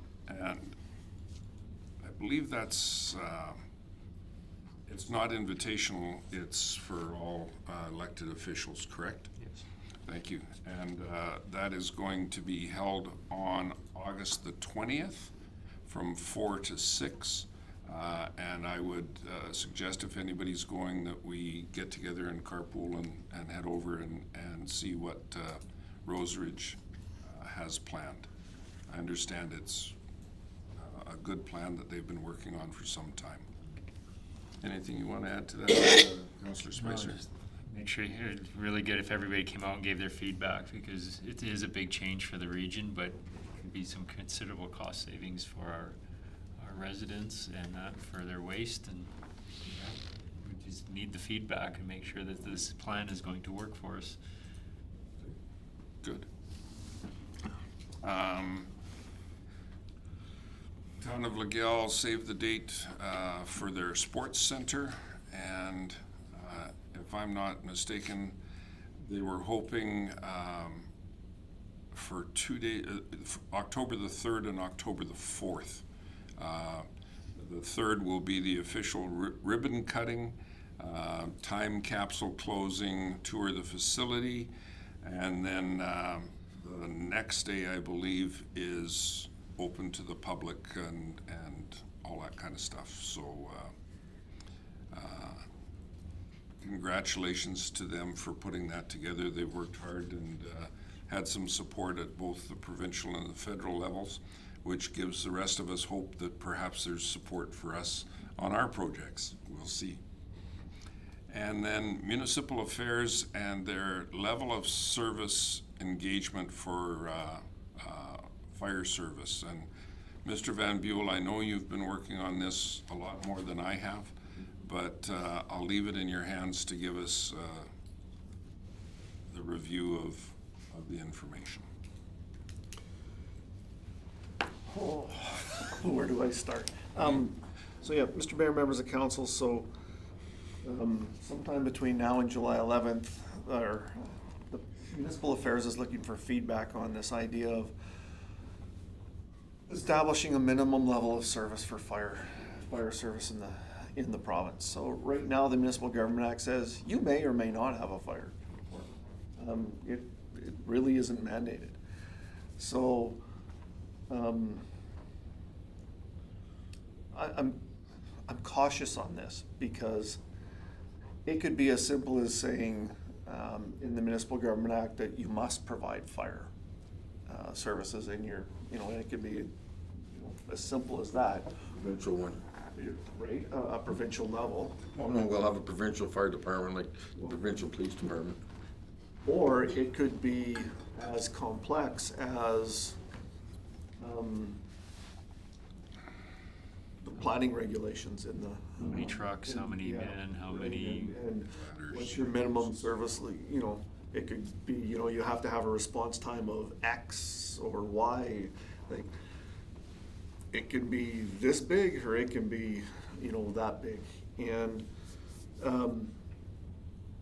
I don't think it was in this email, but I did get another email that said, hey, when we do this engagement, because I think it's tomorrow, isn't it? Next one. There's a webinar coming up anyway. And they cautioned everybody, don't be talking about how much the province is gonna fund, don't be talking, we're not talking about that. They've flat out said, we're not talking about dollars here, so. That's basically what they're doing. They're looking at whether they're going to set a provincial standard for fire service in our community. The issues there are, we're basically, for all intents purposes, we're in a regional system. Mm-hmm. Does it meet the technical definition of a regional system because it's more of a fee for service, but we're tied to a regional. And I think that's kind of what Sturgeon County's doing with their fire master plan, is trying to sort out, are they gonna continue with this, or do they wanna go to a regional, or what do they wanna do? How do we wanna do this? So that's one of the nuances in this, is what's the difference between if we as a community provide our own versus we're in a regional system, et cetera. And I think the other question that needs to be answered in this from from a municipal perspective is this whole idea of this protected forest area versus unprotected forest area, as we saw with, with the Redwater Recreation Fire. I'll be a bit of a stick in the mud here, and hopefully nobody holds this against me, but for Redwater, we send a bill for firefighting to residents, right? We've talked about this. That fire started on provincial crown land. We send in you send a bill to the province for fighting a fire. Now, in a roundabout way you do, because the disaster services formula is, every municipality has their own base amount that they have to pay, and then after that, the provincial emergency management fund kicks in after that. But there's a whole bunch of nuances to this that if it looks like and smells like and walks like downloading, it's probably downloading. Yeah. And again, I'm optimistic, but how optimistic I want to be, I don't know. This thing has a big dollar sign written all over it, depending on how it goes. That's all I can. Go ahead. Thank you, exactly. I mean, they could come down and say, you have to have a fire department. You come up with the $3.5 or $4 million to put the truck and the equipment in the building for, but you're mandated to have it. So. Again, it might be this big. Yeah. And until, and I'll be honest with you, this kind of caught me off guard, because this wasn't talked about a whole bunch. There was this chatter kind of in the background, and then all of a sudden, oh, we're doing this we're doing this engagement session. We went from idea to engagement session really fast. I mean, was it ever talked about at Alberta Munis? Not even a hint. Not even a whisper. Well, you've never even heard of any resolutions or anything really coming forward with regards to fire services or anything, right? All of a sudden, there's It's one of those subjects that was never talked about. So, again, optimistic that they just might want to add some wording into the Municipal Government Act. But in the back of my spidey senses are up a bit that this is going to be a little bit more than that. Just with your comment with respect to charging residents for service, I know we've had this discussion at the table before, and I don't want to lose track of that either, as to whether or not we would entertain a policy to limit what our charge to the residents would be. And that came from the fire in Thorhill County that caught some people off guard. And I know you had brought it to the table as to whether, so I really don't want to lose track of that, and especially within the confines of levels of service and that sort of thing. Just a note to people, if anybody's listening, make sure you check your insurance policy to see if it covers fire service, fire response, because boy. I had that conversation with the cooperators agent that was at the gas thing a few weeks ago. And he was like, well, you don't get charged for fires. I said, yeah, we do. He said, well, that's part of your taxes. I said, no, you still get charged. I said, if the fire department responds to a fire call at your house, you'll get a bill. And then obviously you submit that to the insurance, and if you're not covered, Your taxes make sure there's a building and a fire engine and all that there, but it doesn't pay for the response to your house. And the interesting thing was, if I'm not mistaken, the night we had that initial conversation at this table, we both contacted our insurance companies, and we were at two different levels as to what they would cover. Not the same companies, but the reality is your company is going to tell you what they will pay for based on what your premiums and your policy is. So it was interesting. So I don't want to lose track of that commentary. So.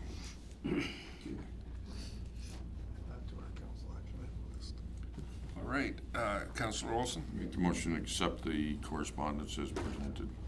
Thank you. Discussion. Call that question. All in favor? Yes. Thank you.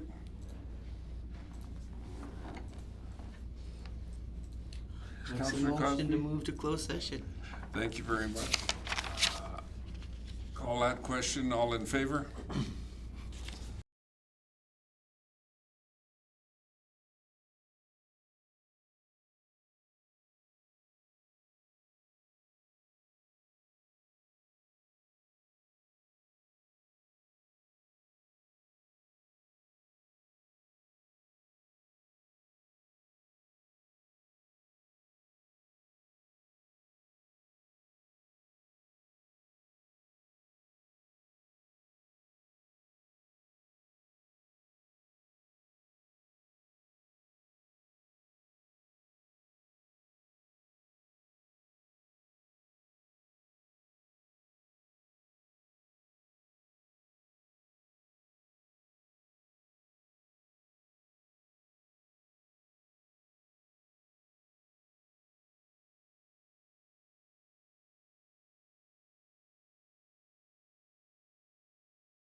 Two motions on the, Two or just one gonna amend the bid. reserve? It's in here. It's already. Motion to come out of closed session? Okay. I'll call that question. All in favor? That's carried. Go ahead, Councillor Cosby. I'll make the motion to move that administration refund $285.69 in tax penalties from the January 1st, 2025 penalty date on tax roll 0010587. Thank you. Discussion. Thank you for bringing this up, Matt. It's appreciated. Call that question. All in favor? And that's carried. Go ahead, Councillor Olson. I'll move that the public auction reserve bids for each roll be set at the recommended reserve bid values of $30,000, and that further that the conditions be set as follows.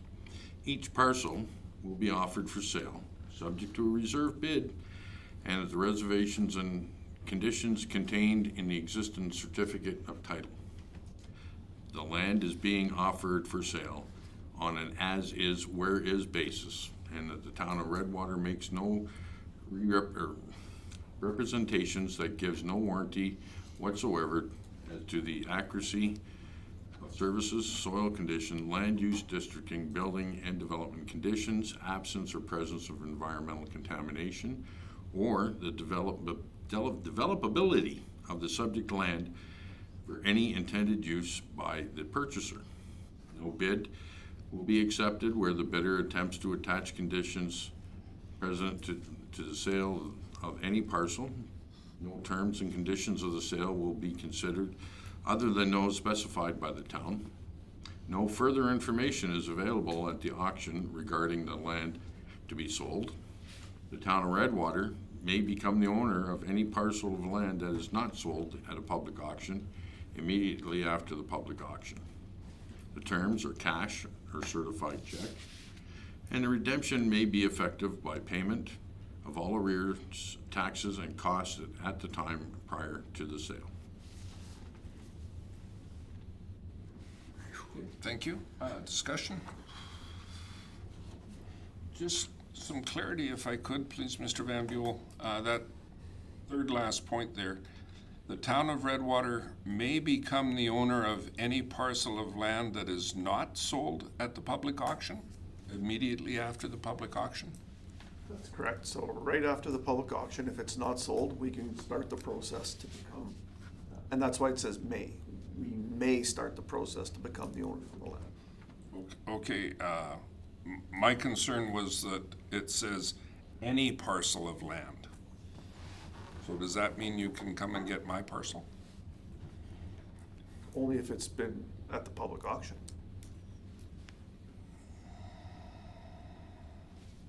That is not sold at the public auction. I think I know where you're going with it. I'm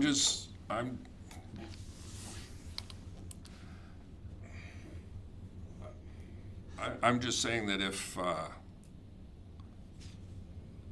the owner may become the owner of any parcel of land that is not sold at the public auction. I'm looking at it from the point that any land listed in the public auction. If it's not in this, if it's not included in this spreadsheet, it's not up for auction. Okay. That's the easiest way to, like, I know where you're going with this, that if